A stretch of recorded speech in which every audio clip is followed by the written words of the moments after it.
Hello, welcome back to our next session. I got to tell you guys, when I first wrote this course, I envisioned it. I knew it would be more than a week. And so I was like, all right, let's go for like 10 days. And I got to tell you, there's just too much to cover in 10 days. And it's not going to go on indefinitely. There will be something for you next. And we'll talk about that in a couple of days. But you're going to have content that's going to cover closer to 13, 14 days rather than 10. And you are going to have indefinite access to it. Whether it stays in this format or shifts, you will still have indefinite access to it, which is great because there's a lot. So you can go back and you can regroup and re-listen and reapply as your seasons of life change. Today, we're going to talk about affirmations. And I'm going to tell you in utter honesty, the same way that I have in everything else, that this was one that I fought kicking and screaming against for really, years.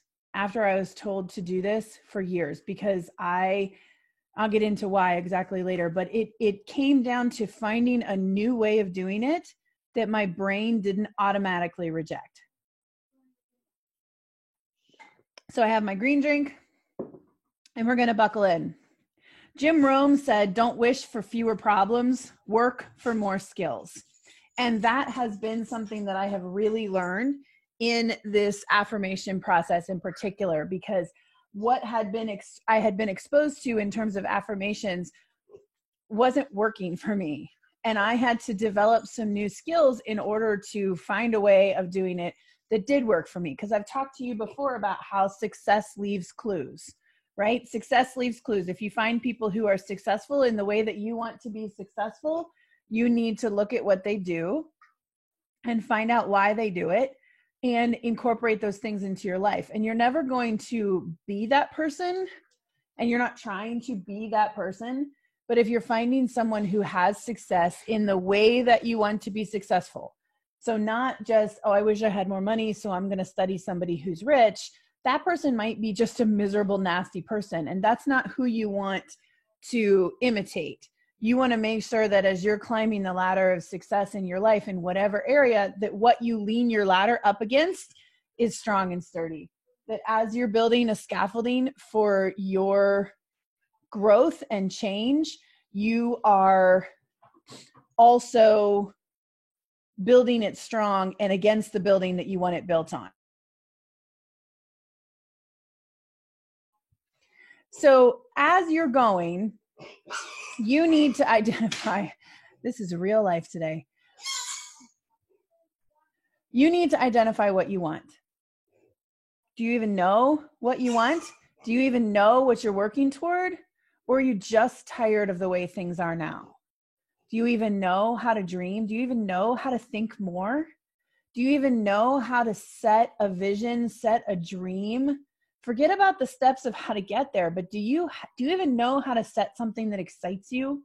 And we're going to talk some more about goals tomorrow, so buckle up. But I want you to start thinking today about the things that you don't do because they scare the crap out of you, or because you've written off your inability to do it before you've even started. And I ask the questions in the group, and I'd still love you guys to go back and answer them. What beliefs would you have to have in order to be someone who hits these goals? These goals that scare you, these dreams that are bigger than just paying your bills, your dreams that are bigger than just getting by. That's not a dream. That's like a functionality, just getting by. And I've been there. I have been in the situation where I had a really hard time writing a Christmas list because I just wanted to be able to pay my bills. I didn't have things I wanted for Christmas because I just wanted to not stress about groceries. And those were my goals. Those were my goals, to have enough money to pay the bills, to be able to get groceries, maybe to buy a little extra at the grocery store, something fun, some kind of a treat. But really, that's not a goal that's going to like get me all excited and inspire me to push myself, right? Those are goals that make me sad. They're necessary and I need to work toward them. But the fact that that's like my highest, like what I'm shooting for, is really making me sad. So we're not going to wish for fewer problems. We're going to work for more skills. Jim Rohn is another great name to follow. But when I first started adopting a like shut up and follow directions mentality with my mentors, I got to the point where like arguing with them wasn't getting me anywhere. And in addition to not getting me anywhere, I realized like, okay, these people aren't perfect and I'm not trying to be them. And I wouldn't even say I'm trying to be like them, but if I want to be successful in the way that they are successful, as a parent, as a spouse, as a business owner, as a mentor myself, as a teacher, as a friend, if these people have quality relationships and I want to have quality relationships, what are they doing to have those quality relationships? If I want to compound my income and they are compounding their income and happy and peaceful and satisfied and not blowing up all the buildings around them just to have the tallest one, then I need to do what they're doing, because success leaves clues. And person after person that I listen to is like, you need to do affirmations every single day. You need to write them every day. You need to say them every day. You need to read them every day. And I'm like, oh my gosh, because all I could see was the old Saturday Night Live skit of like Stuart Smalley, like, gosh darn it, people like me. And I'm like, I can't.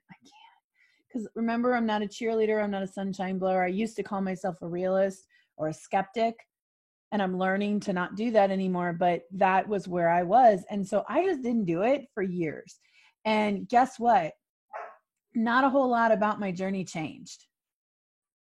I would get another year into it and still be pretty much where I was before. There were some years that were a little better, some years that were a little worse, but for a decade or more, really, I just kind of bobbed along above and below this same line.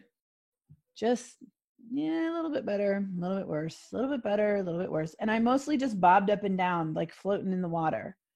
Wasn't quite drowning. There were times that I got to feeling like I was drowning, and then it's that misery, survival, wash, rinse, repeat kind of thing. And I just was bobbing along. Our whole family was just bobbing along.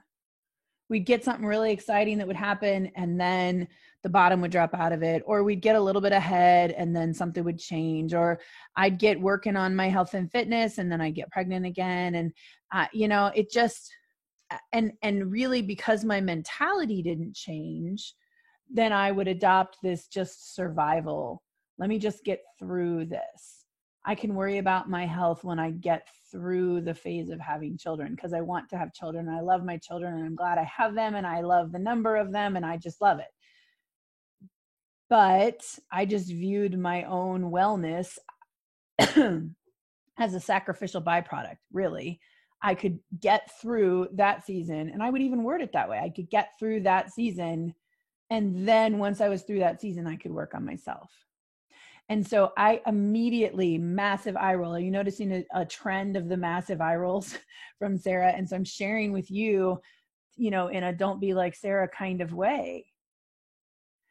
And part of the reason I didn't like the concept of affirmations is because when someone would tell me like, okay, you got to dream big, you got to dream bigger than just being able to pay your bills. You got to dream bigger than just being able to, not yell all day long or whatever it was, because those things don't stretch you. Those things don't excite you. They don't, your why should make you cry, blah, blah, blah, blah, blah. I just felt so far away from those goals. And when I was at the beginning, particularly of my health and fitness journey, and I had 100 pounds that I wanted to lose, walking around and saying, I weigh 170 pounds. Well, no, I don't. Or I am a size whatever, or I am a peaceful this, or I am a happy that, or I am a successful this. I was just like, but I'm not. And I resented the words because I couldn't connect with them. I felt so far away from that. So far away from that. And then I've heard other people talk about like, you can change the way you write your affirmations. And I think there's some value here. So kind of a lowering the bar concept, like, I'm doing the best I can. I'm getting through the day.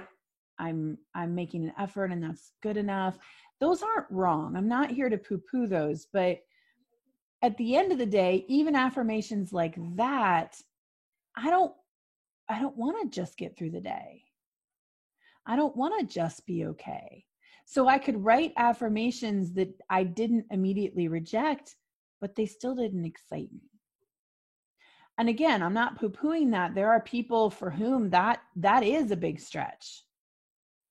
But you didn't sign up for this course to just be okay, to just get through the day, to just make it, right? You signed up for this course because you wanted to have a complete shift in your mindset. So when I studied people who taught about having a complete shift in your mindset and going from a just okay, just getting through to a life of abundance to massive success in the areas of their goals. Yes, financial success. Yes. But with happiness and peace and relationship and all of that as well. Usually first, usually primarily. When I study those people, to a person, not a single one of them ever makes mention of just lowering your expectations, just lowering the standard, just lowering the affirmation, just lowering the goals, making it easier to hit. Not a single one of the people who were successful in the way that I wanted to be successful taught that. And so that in itself was a clue. And it's like, okay, there might be really difficult seasons where I need to just be okay with less. And for the record, simplifying and purging and changing your standard in terms of what's necessary, like what I talked about in the human needs, what's necessary for security or what's necessary certainty, I keep saying security instead of certainty, what's necessary for certainty or what's necessary for, impact or commitment or love, like those might change, right? I don't have to have all the stuff in order to be happy. From a standards perspective, that might change, but not in a massive mindset, massive goals, massive shift perspective. So I heard something and I want to mention it to you, and I'm going to switch this view, but right now you can see that my husband is on and I'm going to use him as an example right now. I don't know, you may or may not know that my husband has been in the military for at the time of this recording, the last almost 16 years. And I have never been in the military officially, but I've been married to the military for the last almost 16 years. And there is a concept that he talked about after one of his trainings and that he related to this concept of goals and your journey that really resonated with me.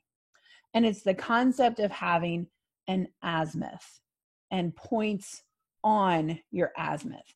So an azimuth is an imaginary line from here to there, between 2 points, from where you are to where you want to go. That's your azimuth. And if it's just, between my house and the mailbox, the azimuth is my driveway, essentially. And I can see it. I have a very long driveway and it's uphill. And if you walk up it quickly, you're kind of huffing a little bit by the time you get to the top. But I can stand at my front door and I can see my mailbox. I can see the end of my driveway. But there are times in your journey where you are so far away from where you want to be that you can't see it. So from a literal perspective, you are hiking and your destination is on the other side of a mountain or around a bend or down the river that twists and turns, and you just can't see the end point. Or if you're running a marathon, it's too far away to see the whole course all in one view. So you have to have some directional assistance. You have to have your compass, you have to have your map or your GPS or whatever it is, and you have an imaginary line between you and the end goal. The azimuth that concept doesn't change. You have this imaginary goal. When you're talking about, like, metaphorically, this could be the distance between where you are right now, where you have more month than money most months, where you are playing the which bill do I have to pay in order to keep everything on game. And you want to get to the point where you are, whatever your definition of financially secure is. You know, you want to get to the point where you're making 6 figures in your business, just to make it up. And there's a huge gap where you have literally nothing and sometimes less than nothing now, and you want to show, you know, $10,000 in your savings or something like that.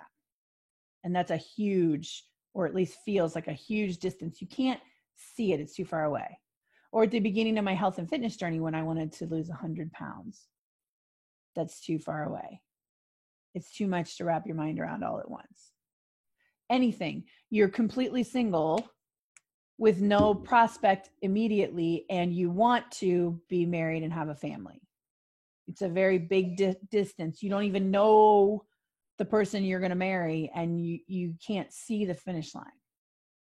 You want to have a close relationship with God. You want to have an intimate, communicative relationship with God where you rely on him regularly and you hear his gentle stirrings in your life, and you want that. But right now you can't even like get to church. It's just too far away.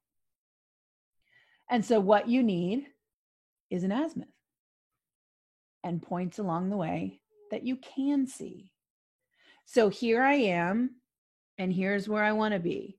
And right now it's too far away to see. So I don't know exactly how it's going to work. I don't know exactly which step is going to be, because once I go around the bend, I promise I won't sing Pocahontas, but I'm really dying to right now, just beyond the river's bend. I won't sing, I promise. I'm going to try. But you can't see what's around the river bend. I need a different metaphor. It's going to just bust out of me here in a minute. But you know what your end goal is, but you can't prepare for every single step because it's just too far away. So you do the best you can. You make your goals that are resourced and that are time sensitive and are realistic and all, not realistic, attainable and all of those kinds of things. And you have your azimuth. You know very clearly where you want to go. And don't be afraid to dream specifically. If I made $5,000 in a month with my business, or I made $10,000 a month with my business, here's exactly what I would do with it. If I met someone and entered into a dating relationship and eventually got married, this is what that person would be like. Be specific, because our God is a very personal God and answers our prayers to the point that it serves us in his will for our lives. And so it's okay to ask specifically, and it's also okay to allow God to put his vision into your heart. But you're also not, if you say like, I want to marry somebody with dark hair, and then the love of your life comes along blonde and you're like, oh yeah, dark hair. Like that's not what's going to happen really. But what you're doing when you're dreaming specifically, when you really think about what sitting on the rocking chairs on the porch with the person that you are celebrating your 30-year, 40-year, 50-year anniversary with, what that's going to feel like, it allows you to get excited. When you start to think about, here's the color of the outfit that I'll make, that I'll wear when I get to 180 pounds. Here's the trip to Rome that I'll take with all my kids and my husband, all of us all together before November of the year. Here's what it'll feel like. Here's what we'll go see. Here's what we'll hear. Here's who we'll meet. Here's what it'll be like. It gets you excited. And then suddenly you have this thing that's pulling you versus something that you're dragging or that you're pushing. You have this thing that's pulling you. Having goals to pay all the bills, you got to drag that along. It's a good goal. You should pay your bills. But it's not something that excites you and pulls you. And that's what we want to shoot for. We're going to talk a little bit more about that tomorrow, but you've got this azimuth and it's too far away. But so get really clear about what the end point is. Even if you have no idea what the steps are along the way, because you don't have to know that yet. Okay. but get really clear about what it is you want at the end, even if you have no idea how to get there. You have no idea what the 75th to 100th steps are going to be like. You hardly even know what the first one is, but you know where you want to go. And then what you do is you pick a point on your azimuth that you can see. So my favorite image when it comes to this is a big gnarly tree, because out where we live, there's along the side of the road on a path that I normally go from my house to all kinds of different places. There's a big open field and a huge, just gnarled tree right in the middle of this field. And I love it, especially in the winter when there's no leaves on it, because you can really see the gnarly branches and the nubbiness and all the vines growing on it and all that kind of stuff. And I love that tree. So that's what I think of when I think of a point on my azimuth. It's something big, and it's something that's on your azimuth. Remember your imaginary line between where you are and where you want to go. And it is something that you can see and keep your eyes on. Because if you're only looking at your end goal, this thing that's too far away for you to see, you don't know if you veered off the path a little bit. And like I was talking about before with I-71 and I-75, they start together. But if you veer just a little bit off your path and then keep going and keep going and keep going and keep going and keep going and keep going, suddenly you are so far away from where you were that it takes a massive, timely, energy sucking course correct in order to get back on your path. But if you have a point on your azimuth that you can see that's only a few steps ahead of you, not like 1 or 2, maybe like 10, you still have to work to get to it, but you can see it and you can keep your eyes on it and you can know this point is on my path. So when I looked at, our dream of having our homestead as an educational opportunity, even before we had our first chickens, or if I look at what I want for a happy marriage and what that looks like, or if I look at my business and desire for it to be a full-time income when I'm really just covering my costs at the beginning, or the goal of 100 pounds. This azimuth is a piece of your scaffolding, right? This point on your azimuth is part of your scaffolding. So you've kept your eyes on this, you are focused on it, and you know that you're sure that this is a sturdy step, a sturdy part of your scaffolding, that you can stay focused on this tree, and you know that you're not going to veer off, and that when you get to the tree, you're that much farther on your azimuth. And then you can celebrate your win, and you can celebrate that you got to this point and that you're that much farther on your azimuth towards your goal. And then you can find the next thing. Maybe this time it's a big rock or whatever, the point where you reach the stream or whatever. You can pick that next one. You want to start wanting big things, but they're so far away. And so this is a way that you cannot be discouraged and lost as you go. And so another thing that you can do on your azimuth is have affirmations that aren't so disconnected from where you are. So what I'm going to teach you is how to bridge the gap between where you are and this statement that feels so not like you at all. Because when you're right at the beginning, if you just start saying you're this person at the end, sometimes your brain is just like, yeah, but you're not. So what are we even doing here? Like, what are you even talking about? Everything good is uphill. John C. Maxwell talks about everything worth pursuing is an uphill climb. Everything. You only slide in one direction. You only coast in one direction. You only drift in one direction. Everything that's good in your life takes effort and consistent and intentional effort in order to hit to. So I can't see the tree, but because I'm on the path, I'm going to step on this rock.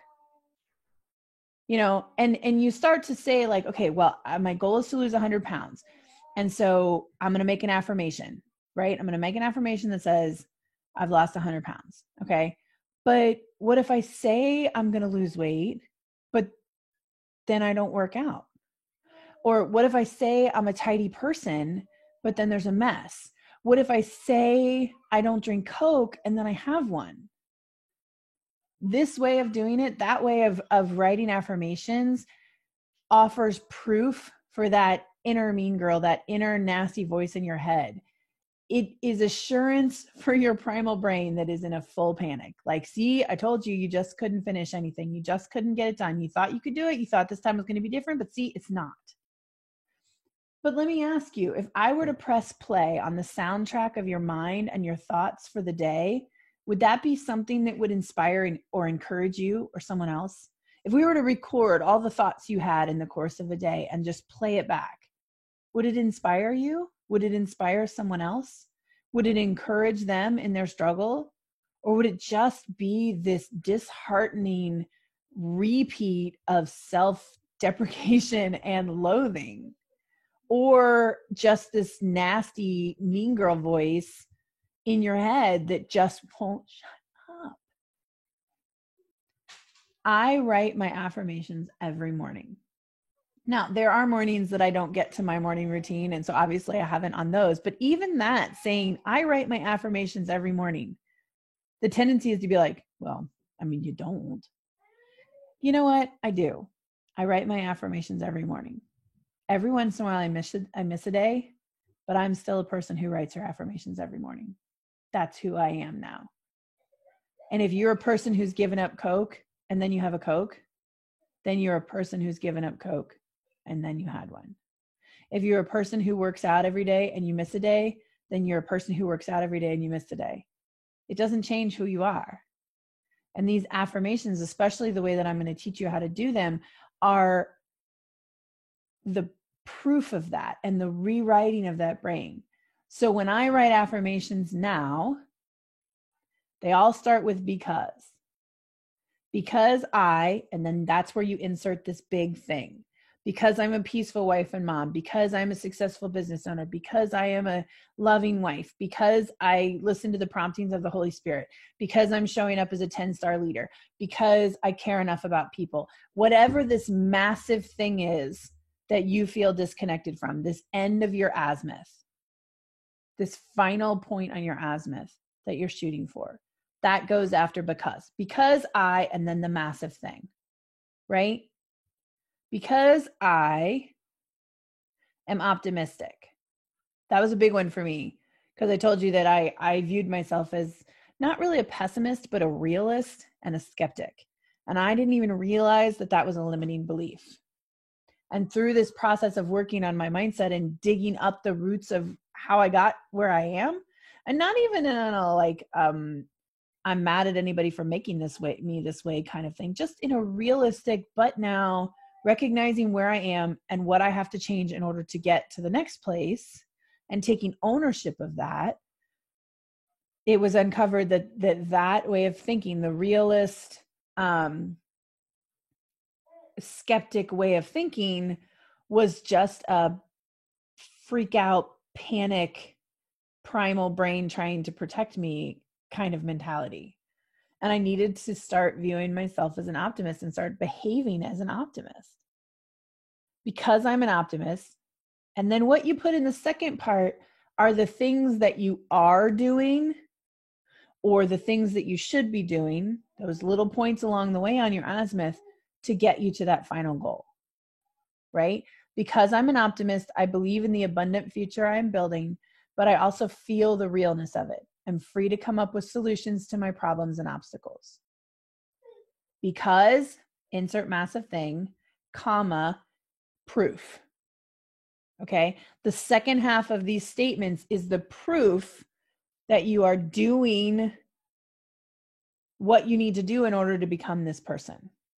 Here are all the things that I'm doing to become this person. So you've got the massive goal. You haven't dumbed it down. You haven't lowered your standards. You haven't taken your eye off of what you ultimately want, what gets you excited, who you want to become, not just what you want to have. It can be what you want to have, but also who you want to become. You don't change those. You uphold them. You bridge the gap between where you are and where you want to be. That's that point on your azimuth. Here's what I can work on right now. Because I'm optimistic, I believe in the abundant future I'm building, but I also feel the realness of it. I'm free to come up with solutions to my problems and obstacles. Another one, because I'm showing up as a 10-star leader. You might not know what that means, but it's a big goal of mine. Because I'm showing up as a 10-star leader, I'm working my business daily and offering good training for the willing. Here's what I'm doing that's in my control, that's on my azimuth towards this massive goal. Okay? Because I embrace risk-taking as a business owner, I pull rank on thoughts of playing it safe and repel comments encouraging me to play it safe. Because I'm a good and loving wife, I smile at and flirt with my husband and hug him as he walks by. Because I'm a positive leader, full of clear belief and vision, I attract hardworking people who are ready to do the hard work of being successful themselves. Okay? These are affirmations that I write every single day. And I'm looking at my notebook. This is literally the notebook that I write them in. This is what I use for my morning process. And I'm going to go through exactly what I write in this in a couple of days. I don't remember which day it is off the top of my head. But it is literally the only thing that goes in here is that morning routine that sets my mentality up for success throughout the day. So what you have to do is ask yourself, what do you want? Not just how do you improve where you are now? Not just what would be a little better than what's going on in my life right now, but what do you want? Not what's the best this situation could turn out. Not best case scenario based on where I am now. Forget that. If there was no fear, if there was no money, time was no option, and you were the person you're afraid to say you want to be, what would that person want? Because you can change direction in an instant. We've talked about this before. You can change direction in an instant. Now I'm going this way, right? Now I'm going this way. Now I'm an optimistic person. Now I'm a good leader. Now I'm a happy wife. Now I'm a good mom. Now I'm a peaceful friend. Now I'm a support, like I can say that. But these affirmations and writing them this way help you to be that. And as you walk on that azimuth, you get to the rock and you're like, oh, look at that. And you look back and you're like, huh, look at that. And then you set your new point and you're walking to this gnarly tree now. And at first it feels a little weird to get off the rock because you felt pretty good there. But you know what? You've got a new goal and you're moving in a new direction. And here there are new things that I do because I'm showing up as a 10-star leader, because I'm showing up as a happy and peaceful wife, because I'm showing up as a present mother, because I'm showing up as a supportive friend, because I'm showing up as a quality business owner. Here are new things I can do. And then you look back and you're like, you can't even see your starting point anymore. You don't even know that person anymore because you are completely different, because you weren't just trying to make your current situation better. You were clearly envisioning something massive just beyond the river bend. I still want to sing. But these affirmations, these are things that you can do. And I want to see them. Post them below the video. What is, at least write 2 or 3. Now mine change. I don't always write the same ones every day. I have a couple that I always write every day, but I probably have about 10 that I cycle through, but not in any kind of organized or methodical way. Those are some things I write the exact same thing every day, but with my affirmations, I write what I'm struggling with that day.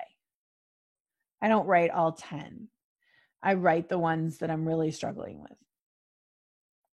And so if I've had a rough day with my family, then I'll write ones regarding my husband and my children. If I have a rough day with my business, I'll write the ones regarding my business, or a combination. But I'd like to see, I started with just one and I wrote the same one over and over and over again for weeks. And then I added to them. And I want to see what you come up with. So write 2 or 3 and write them in that format. Because I whatever the massive thing is that you're shooting for or that you want. Because I, blah, comma, here's what I do. Here are the things that I do that are less scary and detached than this massive statement. The points on your azimuth that you can see, that you can work towards. Not what you already do perfectly. They should stretch you a little bit. The things that you put after the because, after the comma, those should stretch you a little bit. They should be affirming because they're not so far away that you feel completely disconnected from them and you dismiss them immediately. But they should feel at least a little bit attainable, but should feel like they're stretching you as well. Not stuff that's easy for you. If you have an immaculate house, this is not your book of proof for the day. This is not, here's all the things I already do well. That's a different piece of your daily exercise. Your affirmations still should be things that stretch you. But when you do this, you can change direction in an instant. And this exercise is what builds the scaffolding to support you while you make your change. What is one thing you can do now, this week, to move in that new direction? Make sure that you listen to the personal development every day. Sometimes it's relevant to one of the courses, that's one of the sessions that's coming, and sometimes it's not directly relevant, but it is a habit that you need to get into. And you need to get into the habit of listening to the personal development and into the habit of writing these affirmations and the habit of writing your gratitude in the morning. All of the things that we're talking about are part of the habits that you need to get into in order to have this change of mindset, this change of direction, be supported by the habits that keep you going in that direction. All right, guys, I'll talk to you soon.